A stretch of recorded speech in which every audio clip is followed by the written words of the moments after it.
Welcome back to 12 Sports Night. Cameron Cox coming to you live on the road in Los Angeles. You know, the last time I was in this city, something pretty special happened. I watched the Suns knock both the Lakers and the Clippers out of the playoffs. Yes, it was pretty sweet. The Suns, of course, began their road back to the NBA Finals this past week to tip off training camp.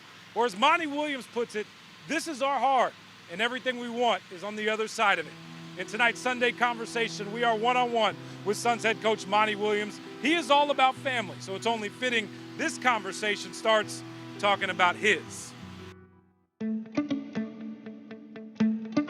We have a 10-minute rule after every game. You know, I got 10 minutes to talk about whatever I saw in the game.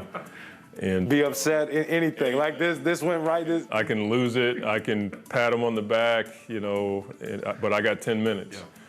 And once that 10 minutes is up, I take him to get something to eat and we go home. I had to put that rule in because I was just too much. And my oldest son, I could see it on his face before the 10-minute rule. I was gonna lose him because he was gonna either run away or punch me in the mouth because he was getting tired of it. You don't have to calm down. You don't have to calm down. Did you ever imagine kind of the spot you're in? It just seems like a perfect fit. This franchise needed a leader. Both needed each other in a way. Yeah, me more so needing this organization just because I wasn't quite sure I was going to get another opportunity to coach, to be a part of a rebuild, kind of, more of a retooling.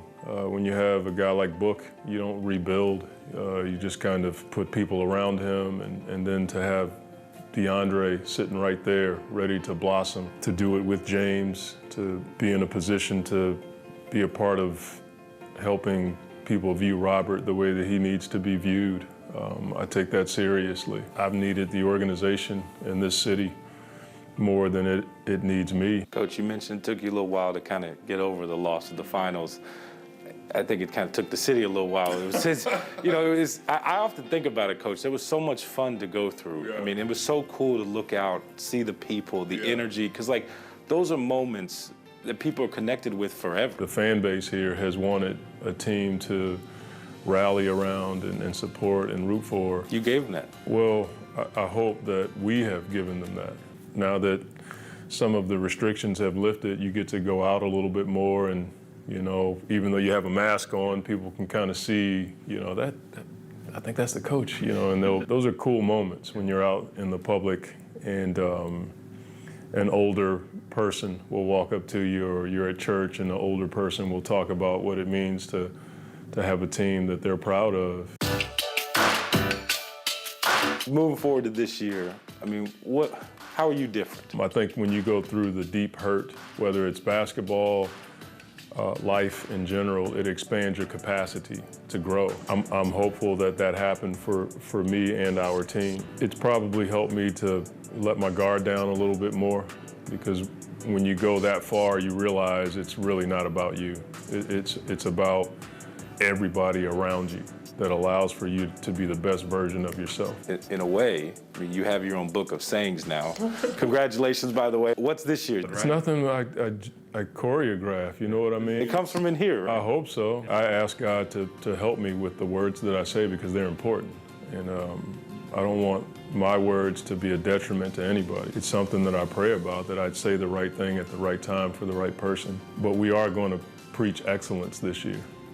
When I first got here, we talked about the conditioning test and how we all needed to condition ourselves to you know, improve.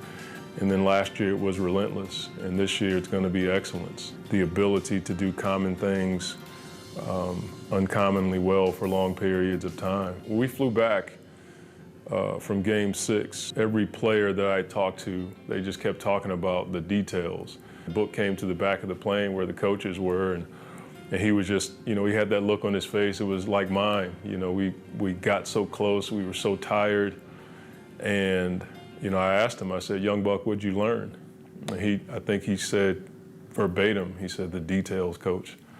And that stuck with me. You have to take those things seriously every day. And so to do that, you have to approach it with a level of excellence, not perfection, but excellence. The next level of who you are as a player and as a person.